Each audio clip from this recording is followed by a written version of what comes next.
السلام علیکم ورحمۃ اللہ وبرکاتہ۔ یہ جو کتاب میرے سامنے ہے، اس کتاب کا نام ہے منحۃ الباری۔ یہ 2 جلدوں میں ہے، یہ پہلی جلد ہے، اور یہ پوری کتاب عربی زبان میں ہے، اس کا اردو ترجمہ نہیں ہوا ہے۔ اور یہ کتاب امام بربہاری کی عظیم الشان کتاب شرح السنہ کی شرح ہے۔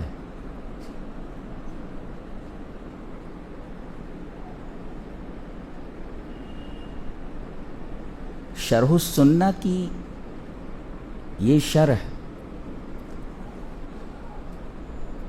جس کو ہم آپ کے سامنے بیان کرنے کی کوشش کر رہے ہیں،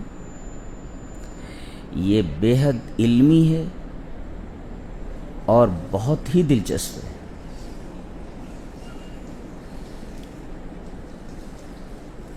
تو آئیے بلا کسی تاخیر کے ہم کتاب کے آغاز کی طرف آتے ہیں۔ پہلے امام بربہاری کی جو کتاب ہے، اس کا متن ذکر کیا جاتا ہے، اور اس کے بعد اس ٹیکسٹ اور متن کی شرح کی جاتی ہے، یعنی اس ٹیکسٹ کا ایکسپلین ہوتا ہے آگے۔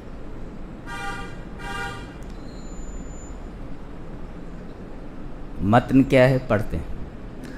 قال المصنف رحمہ اللہ تعالی، مصنف رحمہ اللہ فرماتے ہیں کہ الحمدللہ الذی ہدانا للاسلام، تمام تعریفیں اس اللہ کے لیے ہیں جس نے ہمیں اسلام کی ہدایت عطا فرمائی ہے۔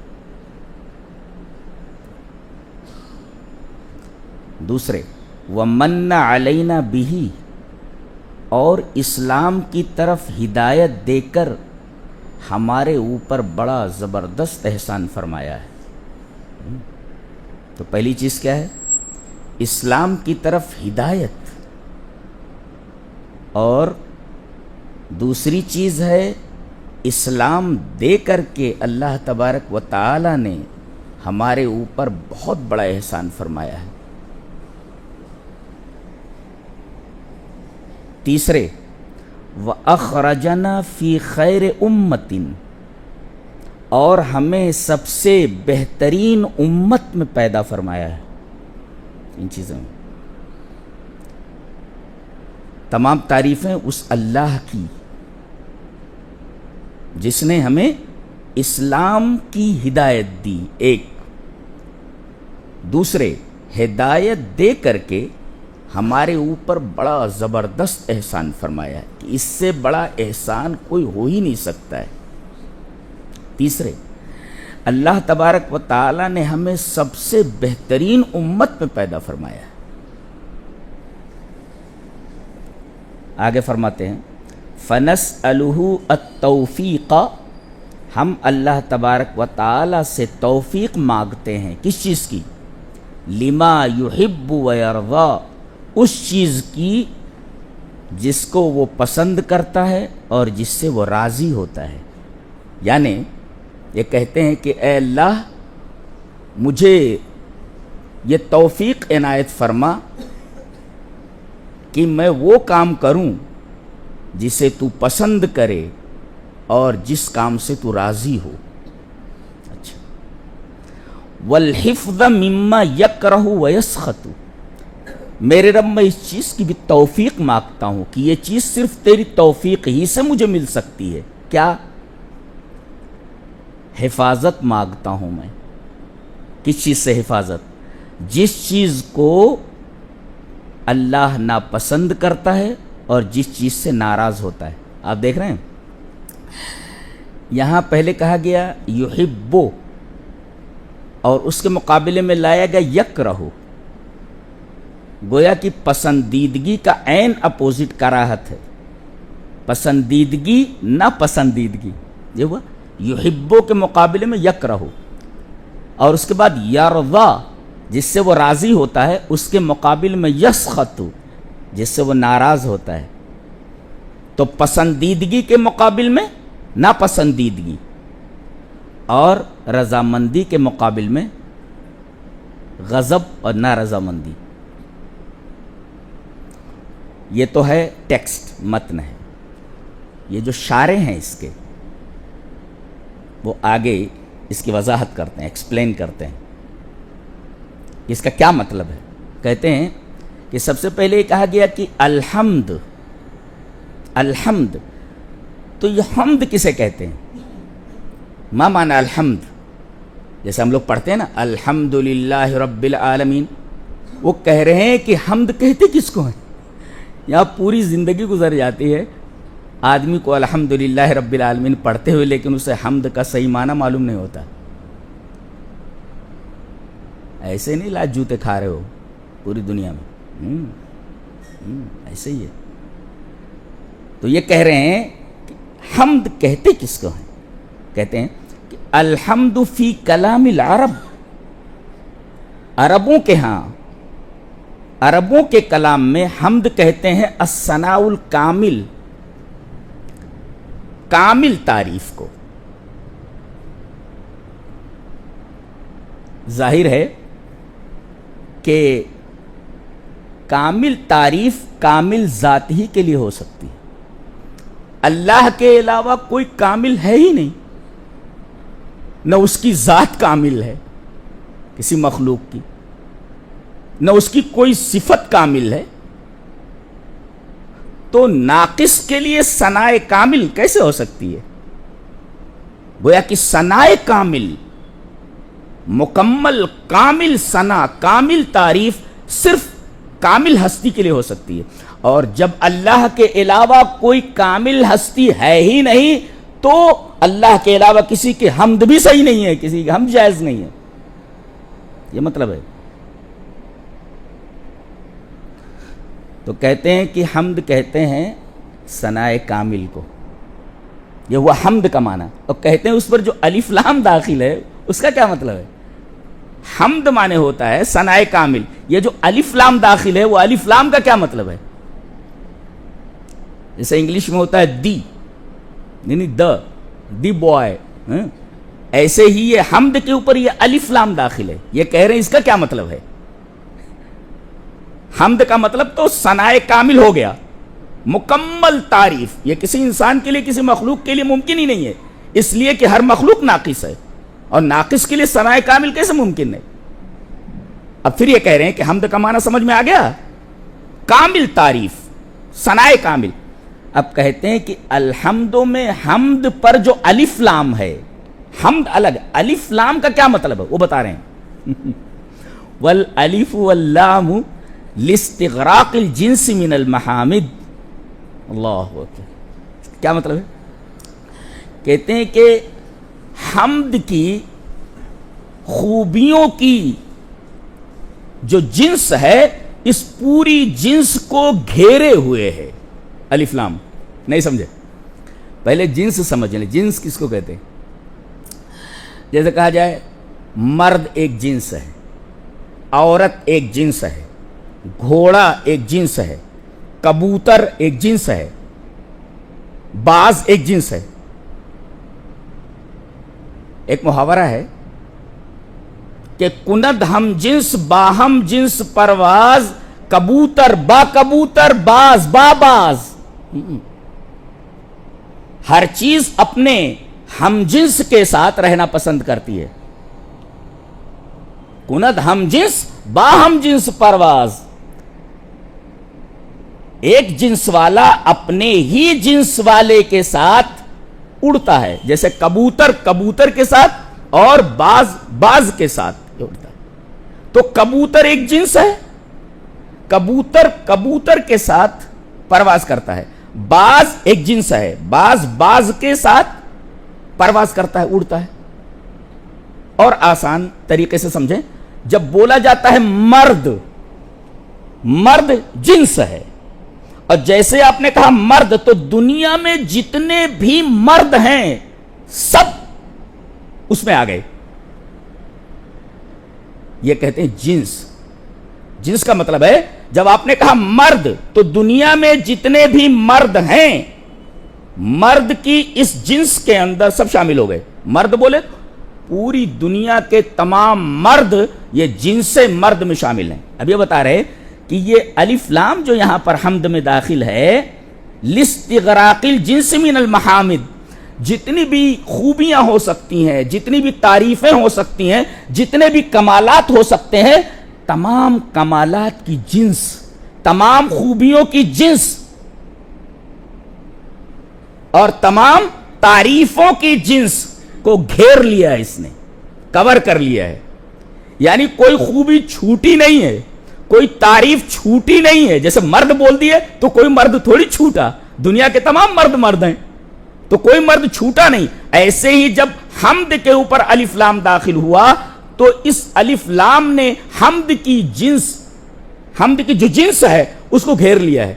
یعنی جتنی بھی خوبیاں ہو سکتی ہیں، جتنے بھی کمالات ہو سکتے ہیں اور جتنی بھی تعریفیں ہو سکتی ہیں، ان تمام خوبیوں، تعریفوں اور کمالات کو گھیر لیا ہے الف لام نے. یہ الف لام کا معنی ہے، اس لیے الف لام آیا ہو. مطلب کیا ہوا؟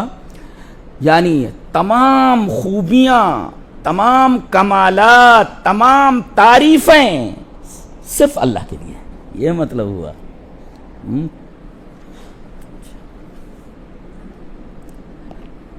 اس کے بعد ابن تیمیہ رحمہ اللہ کا ایک پیرا نقل کرتے ہیں. یہ کیا کہتے ہیں؟ بہت دلچسپ ہے. قال شیخ الاسلام ابن تیمیہ والحمد ضد الذم والحمد خبر بمحاسن المحمود مقروم بمحبته والذم خبر بمساوی المذموم مقرون ببغضه فلا يكون حمد المحمود الا مع محبته ولا يكون ذم المذموم الا مع بغضه وهو سبحانه له الحمد في الاولى والاخره. یہ ابن تیمیہ کی عبارت ہے. بہت دلچسپ ہے. شیخ الاسلام ابن تیمیہ فرماتے ہیں کہ حمد کی جو ضد ہے، حمد کی جو اپوزٹ ہے، الٹا، یہ ذم ہے. ذم انہوں نے نقل کیا اس کو کہ حمد کا اپوزٹ، حمد کی ضد ذم ہے. یا یوں کہے کہ حمد یہ ذم کی ضد ہے اور حمد خبر بمحاسن المحمودی مقرون بمحبتہ، اور حمد یہ جس کی آپ تعریف کر رہے ہیں محمود کی خوبیوں کو بیان کرنا ہے محبت کے ساتھ. اللہ اکبر. حمد کے اندر ایک اور بات داخل ہے. کسی کی آپ تعریف کرتے ہیں تو آپ کے دل میں اس کے لیے نفرت بھری ہوئی ہوتی ہے. ہاں، لیکن حمد کے اندر ضروری ہے کہ آدمی تعریف کرے، حمد کرے تو حمد کہتے ہی ہیں کہ تعریف کرے آدمی، ساتھ میں محبت ہو. اگر تعریف کر رہا ہے مگر محبت نہیں ہے تو یہ حمد نہیں ہے. کیا بات ہے. مطلب یہ کہ جب ہم الحمدللہ رب العالمین کہیں تو ہمارا دل اللہ تبارک و تعالیٰ کی محبت سے معمور ہو. یہ سمجھ میں آیا؟ زندگی بھر الحمدللہ رب العالمین کہتے رہتے، معلوم بھی نہیں کہ حمد کہتے کس کو ہے. کتنی عجیب بات ہے.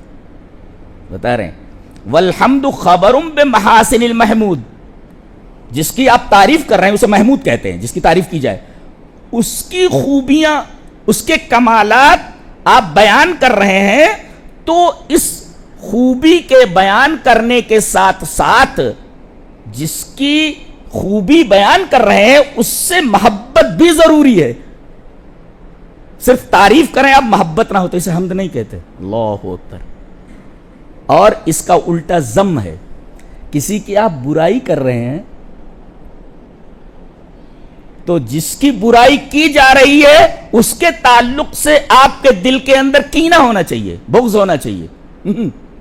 حمد میں جس کی آپ تعریف کر رہے ہیں اس سے محبت ہونی چاہیے، اور جس سے آپ نفرت کر رہے ہیں اور جس کی آپ مذمت کرنے جا رہے ہیں اس کے تعلق سے آپ کے دل میں کینہ اور بغض ہونا چاہیے. وہی بتا رہے ہیں وَالذَّمُّ خَبَرٌ بِمَسَاوِي الْمَذْمُومِ مَقْرُونٌ بِبُغْضِهِ، یہ بغض کے ساتھ ملا ہوا ہونا چاہیے.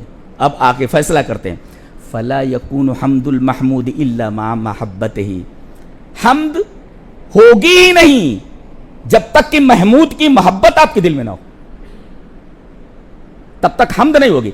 لہذا جب آپ الحمدللہ رب العالمین کہیں تو اس کے ساتھ ساتھ اللہ تبارک و تعالیٰ کی محبت سے آپ کا دل معمور ہونا چاہیے. یہ بتانا چاہ رہے فَلَا يَكُونُ حَمْدُ الْمَحْمُودِ إِلَّا مَعَ مَحَبَّتِهِ، جب تک محبت نہ ہو حمد اسے نہیں کہا جا سکتا. گویا کہ تعریف پلس محبت از اکول ٹو حمد، تعریف پلس محبت از اکول ٹو حمد. اگر محبت نکال دی جائے تو وہ تعریف حمد نہیں کہی جا سکتی، یہ مطلب اس کا. اچھا، اس کے بعد آگے فرما رہے ہیں کہ حمد کی اہمیت سمجھتے ہو، حمد کی اہمیت سمجھتے ہو. انہوں نے تو مختصر انداز میں اس حدیث کی طرف اشارہ کر دیا ہے، میں نے پوری حدیث نقل کی ہے جیسے کہ میری عادت ہے. مصنف آگے لکھتے ہیں، یعنی یہ شارح کہہ رہے ہیں حمد کا مطلب سمجھتے ہو کہ حمد کیا چیز ہے؟ اول ما نطق به آدم، اللہ تبارک و تعالی نے جب آدم کو بنایا، بنانے کے بعد ان کو چھینک آئی. حدیث پڑھ لیتے پہلے. حدیث اس طرح ہے ان ابی ہریرہ رضی اللہ تعالی عنہ قال قال رسول اللہ صلی اللہ علیہ وسلم لما خلق اللہ آدم عطس فألہمہ ربہ ان قال الحمد للہ فقال له ربه يرحمك الله فلذلك سبقت رحمته غضبه. صحیح ابن حبان کی روایت ہے اور حدیث حسن درجے کی ہے. حدیث حسن درجے کی ہے اور کہاں ہے؟ ابن حبان میں ہے، اور راوی حضرت ابو ہریرہ ہیں. حضرت ابو ہریرہ فرماتے ہیں کہ رسول اللہ صلی اللہ علیہ وسلم نے ارشاد فرمایا جب اللہ تعالی نے حضرت آدم کی تخلیق فرمائی، پیدا فرمایا، لما خلق اللہ آدم، پیدا کیا تو آتا سا، تو انہیں چھینک آئی. اب یہ چھینک آنے پر کیا کہیں آدم؟ حدیث بتا رہی ہے کہ فَأَلْهَمَهُ رَبُّهُ أَنْ قَالَ، اللہ تبارک و تعالی نے انہیں الہام کیا، کہا کہ جو تم نے چھینک ماری ہے اس پر تمہیں کیا کہنا چاہیے؟ کہو الحمدللہ. چھینک آئی تو اب کہنا کیا ہے چھینک کے بعد؟ اللہ نے سکھایا، اللہ نے الہام کیا کہ چھینک پر کیا کہیں آدم، تو اللہ نے الہام کیا کہ الحمدللہ کہو. تو انہوں نے الحمدللہ کہا. فقال له ربہ، جب انہوں نے کہا الحمدللہ تو رب نے اس کے جواب میں فرمایا کہ اللہ تجھ پر رحم کرے، یرحمک اللہ، اللہ تجھ پر رحم کرے. پتہ یہ چلا کہ بندہ جب نماز میں کہتا ہے الحمدللہ رب العالمین، اللہ خوش ہو کر اعلان کرتا ہے کہ میرے بندے میں تیرے لیے اپنی رحمت کا اعلان کرتا ہوں. یہ ہے الحمدللہ رب العالمین اور الرحمن الرحیم میں ربط. بندہ جب نماز میں کہتا ہے الحمدللہ رب العالمین اور خالی بولتا ہی نہیں ہے بلکہ یہ جس کی تعریف کر رہا ہے یعنی اللہ کی محبت سے اس کا دل معمور ہو. جب حمد کیا اس نے، کہا الحمدللہ رب العالمین، تو پھر اعلان ہوا کہ میرے بندے تو نے الحمدللہ رب العالمین کہا، میں اپنی رحمت کا اعلان کرتا ہوں تیرے اوپر. اللہ، یہاں دیکھو اللہ نے سکھایا کہ الحمدللہ کہے، اور جب انہوں نے الحمدللہ کہا تو اللہ تبارک تعالیٰ فرما رہا ہے یرحمک اللہ، اللہ تیرے اوپر رحم کرے. گویا کہ الحمدللہ کا جواب یرحمک اللہ ہے، الحمدللہ کا جواب اللہ تبارک و تعالیٰ کا رحم ہے الحمدللہ کہنے والے پر. اور اب ایک نکتہ بتا رہے ہیں نبی کریم صلی اللہ علیہ وسلم. کیا بتا رہے ہیں؟ فَلِذَلِكَ سَبَقَتْ رَحْمَتُهُ غَضَبُهُ، اسی وجہ سے اللہ تبارک و تعالی کی رحمت اس کے غضب کے اوپر غالب ہے. نہیں سمجھے؟ پہلے تو یہ دیکھ لیتے ہیں کہ اللہ تبارک و تعالی کی رحمت اس کے غضب کے اوپر حاوی ہے، غالب ہے. اس کا کیا مطلب ہے؟ پہلے وہ حدیث دیکھ لیتے ہیں. یہ مسلم میں کتاب التوبہ کے اندر روایت ہے، وہ بھی حضرت ابو ہریرہ سے ہے. پڑھ لیتے ہیں. ان ابی ہریرہ رضی اللہ تعالی عنہ ان النبی صلی اللہ علیہ وسلم قال لما خلق اللہ الخلق. پہلی حدیث میں کیا تھا ابو ہریرہ کی؟ جب اللہ تعالیٰ نے آدم کو پیدا کیا. یہاں کیا کہا جا رہا ہے؟ لما خلق اللہ الخلق. اللہ تبارک و تعالیٰ نے جب مخلوق کو پیدا کر دیا تو کتب فی کتابہ، تو اپنی ایک کتاب میں لکھا.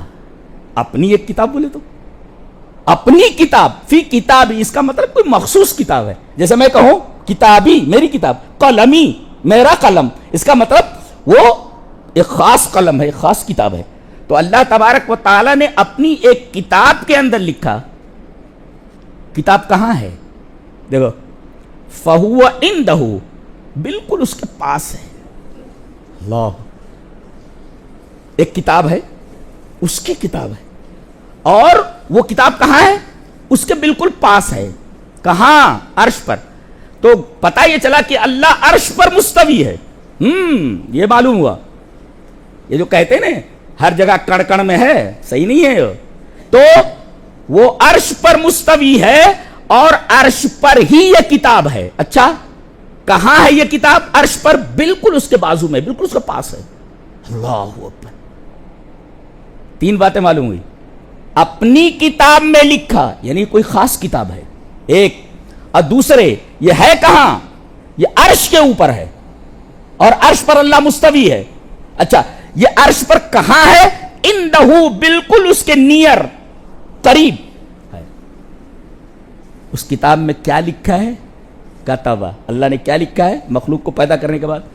ان رحمتی تغلب غضبی، میری رحمت میرے غصے پر، میرے غضب کے اوپر غالب ہے، حاوی ہے. نہیں سمجھے؟ میرے غضب کے اوپر میری رحمت حاوی ہے. ما معنی؟ کیا مطلب ہے اس کا؟ چلیے اس کو ایک آیت کریمہ سے پروو کرتے ہیں. اللہ اکبر. اس کی شرح اللہ تبارک و تعالی نے خود فرمائی ہے اپنی کتاب عزیز قرآن حکیم میں. کیا فرمایا؟ اللہ اکبر. عذابی اصیب بہ من اشاء، یہ میرا جو عذاب ہے میں جس کو چاہوں دوں، جس کو چاہوں نہ دوں.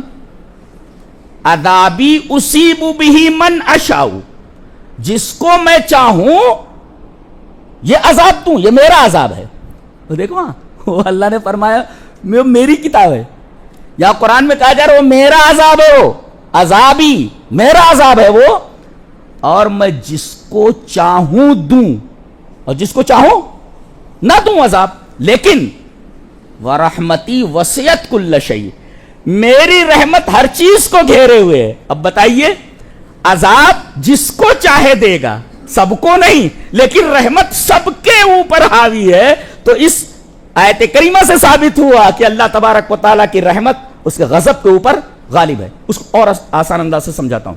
مثلا ایک آدمی ہے، اللہ تبارک و تعالیٰ کے کسی حکم کو توڑتا ہے. وہ مثلا اللہ نے حکم دیا ہے کہ نماز ادا کر اپنے وقت پر، اب وہ نماز چھوڑ دیتا ہے. ظاہر ہے کہ یہ جرم ہے، اللہ تبارک و تعالیٰ کے حکم کی نافرمانی ہے. اب ظاہر ہے کہ اس نے جرم کیا ہے. اب کیا کرنا چاہیے؟ مجرم کو جرم کے وقت ہی قرار واقعی سزا دی جانی چاہیے، یہ قانون کہتا ہے. پولیس جب پکڑتی ہے کسی کو، کسی جرم میں ملوث آدمی کو، تو پہلے وہیں مارنے لگتی ہے، اس کے بعد پکڑ کے لے جاتی ہے، پھر ایف آئی آر وغیرہ درج ہوتا ہے. جی اس لیے کہ جرم اس نے کیا ہے، وہ اس مار کا مستحق ہے. لیکن اللہ تبارک و تعالی فوراً مجرم کو نہیں پکڑتا ہے، ڈھیل دیتا ہے. کیوں؟ دیکھو قانون کا تقاضا یہ تھا کہ مجرم کو آن دا اسپاٹ، جگہ ہی پر قرار واقعی سزا دی جائے، لیکن اللہ فوراً سزا نہیں دیتا، ڈھیل دیتا ہے. ایک اور دوسرے بندہ اگر اپنے اس گناہ کی معافی مانگ لے رو کر کے تو اللہ اس کو معاف کر دیتا ہے. یہ کیا ہے؟ یہ گناہ کیا اس نے، ڈھیل دی گئی، رحمت ہے یہ. اور توبہ کیا اس نے، اللہ نے معاف کر دیا. تو اللہ کی رحمت اس کے غضب کے اوپر غالب ہے کہ نہیں ہے؟ غالب ہے. اچھی طرح سمجھ میں آ گیا نا؟ ہاں یہ ہے. اس کے بعد کہہ رہے ہیں کہ نبی کریم صلی اللہ علیہ وسلم کا جو نامی ہے محمد، یہ لکھ رہے ہیں محمد، یہ اسی لفظ حمد سے بنا ہے. اس کا جو روٹ ورڈ ہے محمد کا وہ ہے میم دال ہے. اور محمد کا معنی کیا ہے بتا رہے ہیں. یہ المحمد الذی کا صورت خصالہ المحمودہ، محمد اس ذات کو کہا جاتا ہے جس کی اتنی تعریف کی گئی ہو کہ دنیا میں اللہ کے بعد اس سے زیادہ کسی کی تعریف نہ کی گئی ہو. اللہ. آج جتنا بھی نبی کریم صلی اللہ علیہ وسلم کو لوگ گالیاں دے لیں، برا بھلا کہہ لیں، کیا فرق پڑتا ہے؟ اللہ تبارک و تعالی نے اپنے نام کے ساتھ، اپنی شہادت توحید کے ساتھ نبی کریم صلی اللہ علیہ وسلم کی توحید رسالت کا اقرار کروا دیا ہے. 5 وقت اعلان ہوتا رہتا ہے. جی 5 وقت اعلان ہوتا رہتا ہے. یہ تعریف کیا کم ہے؟ نماز میں درود پڑھا جاتا ہے. کتنی تعریفیں ہو رہی ہیں نبی کریم صلی اللہ علیہ وسلم. آپ کا نام نامی آئے تو آدمی درود بھیجتا ہے. اللہ. یہ ہے. تو محمد کسے کہتے ہیں؟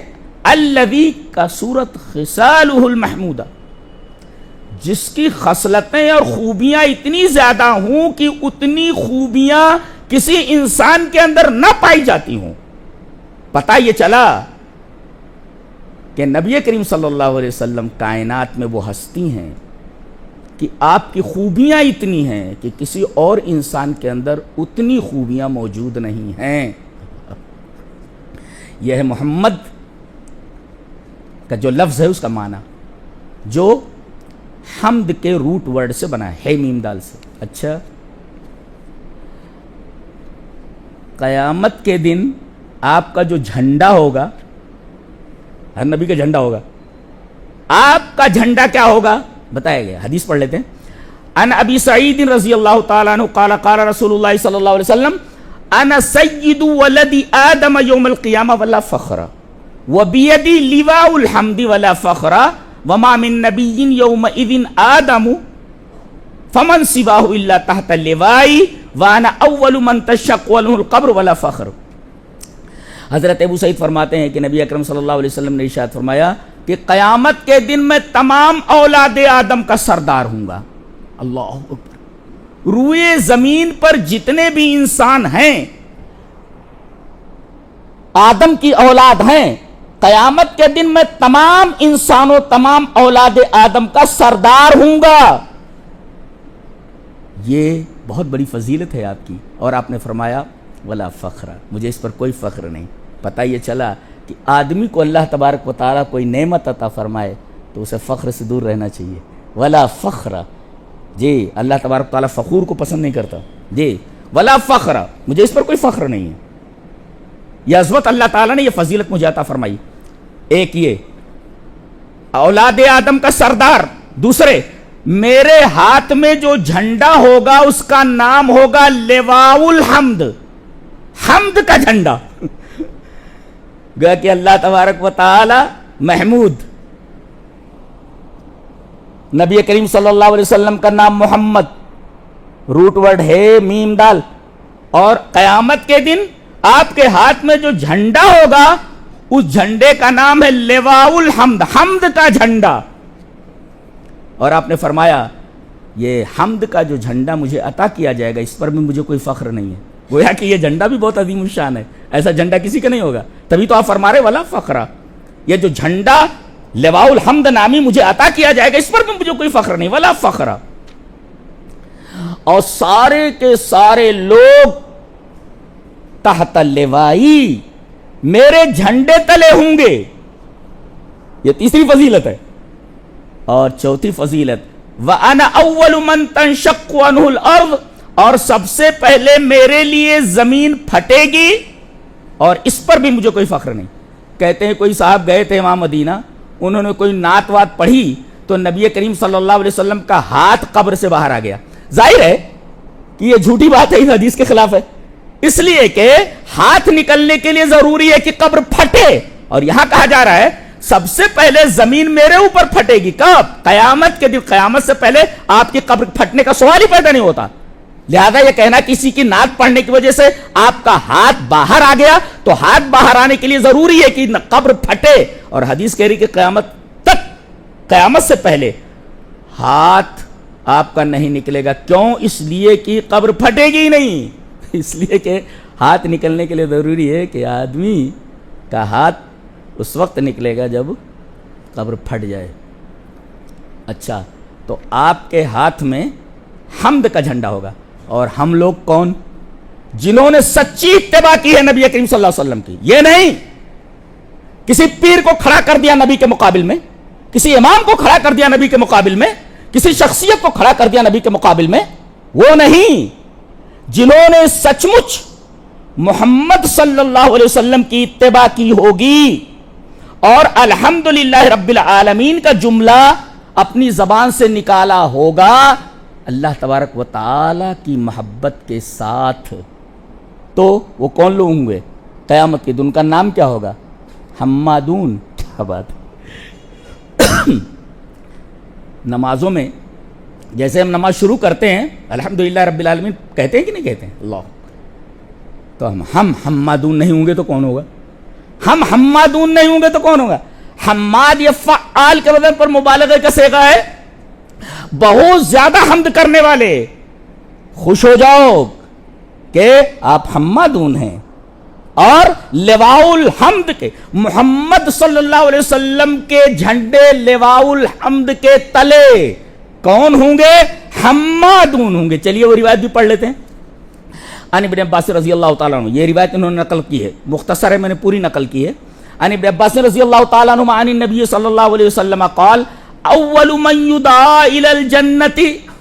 سوال یہ پیدا ہوا کہ سب سے پہلے کس سے کہا جائے گا آؤ میری جنت میں؟ کون لوگ بلائے جائیں گے کہ میری جنت میں آ جاؤ؟ نبی کریم صلی اللہ علیہ وسلم فرمایا سب سے پہلے ان لوگوں کو جنت کی طرف بلایا جائے گا جو حمادون ہوں گے. اللہ اکبر.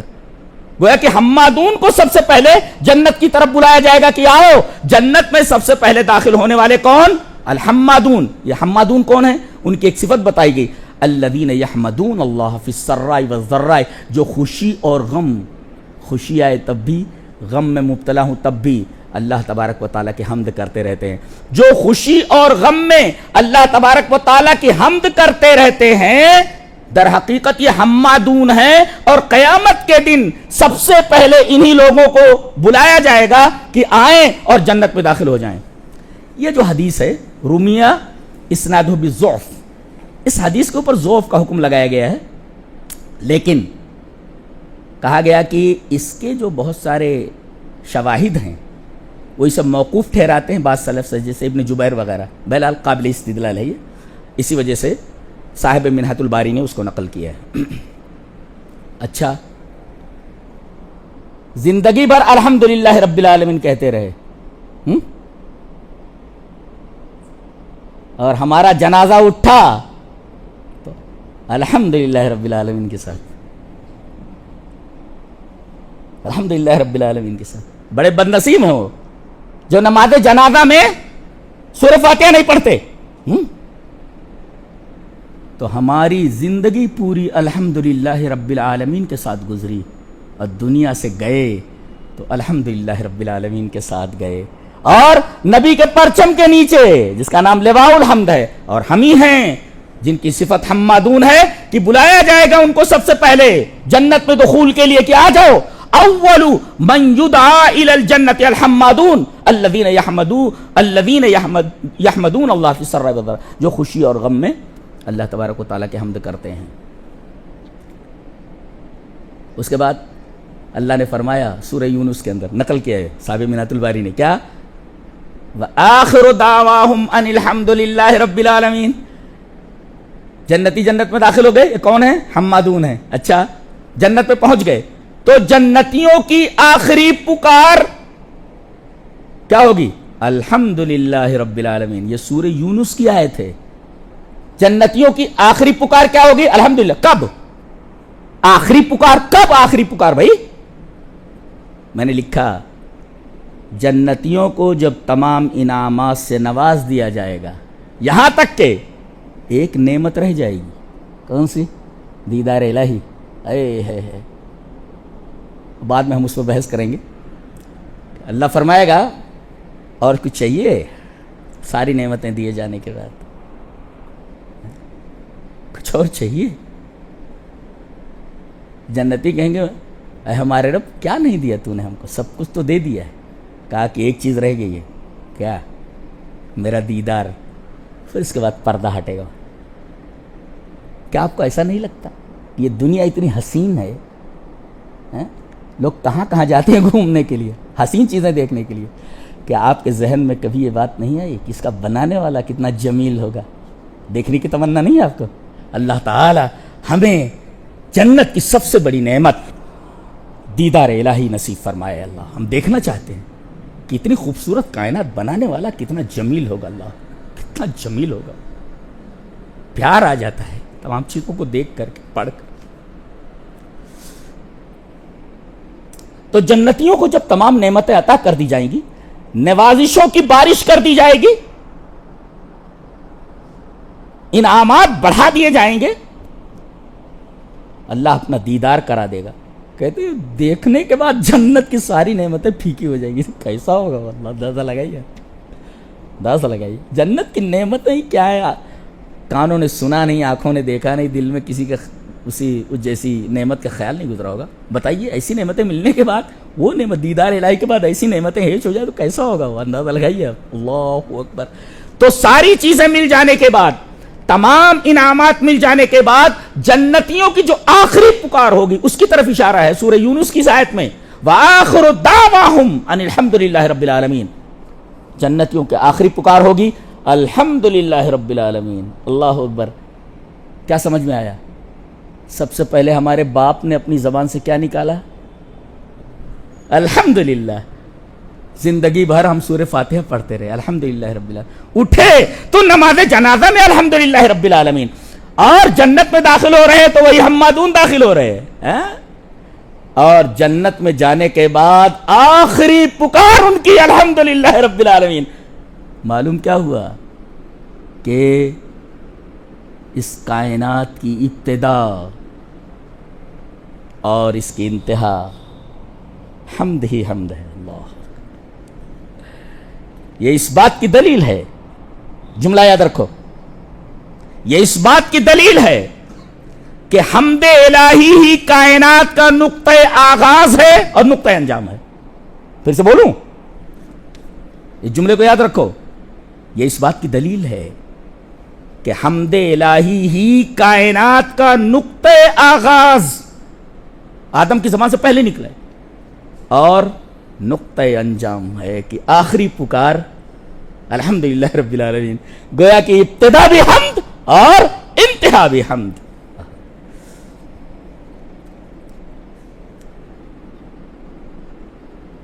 دنیا میں بہت سارے مرتبے، بہت سارے عہدے اور مناصب لوگوں کو عطا کیے جاتے ہیں، انعامات دیے جاتے ہیں، فلاں کے ہاتھوں فلاں کے ہاتھوں. لیکن ایک مقام ایسا ہے جس پر صرف ایک ہی ذات کو سرفراز کیا جائے گا، اور اس مقام کا نام ہے مقام محمود. وہ بھی حمد ہی سے بنا ہے. وہ اس کا بھی روٹ ورڈ ہے میم دال ہی ہے. چلیے پڑھ لیتے ہیں، حدیث پڑھ لیتے ہیں. یہ حدیث صحیح بخاری کی ہے، کتاب و تفسیر القرآن میں. یہ حدیث کا ہے بخاری شریف کتاب تفسیر القرآن میں. ان آدم ابن علی قال سمعت ابن عمر يقول ان الناس يصيرون يوم القيامة جسا كل امة تتبع نبيها يقولون يا فلان اشفع يا فلان اشفع حتى تنتهي الشفاعة الى النبي صلى الله عليه وسلم فذلك يوم يبعثه الله المقام المحمود فذلك يوم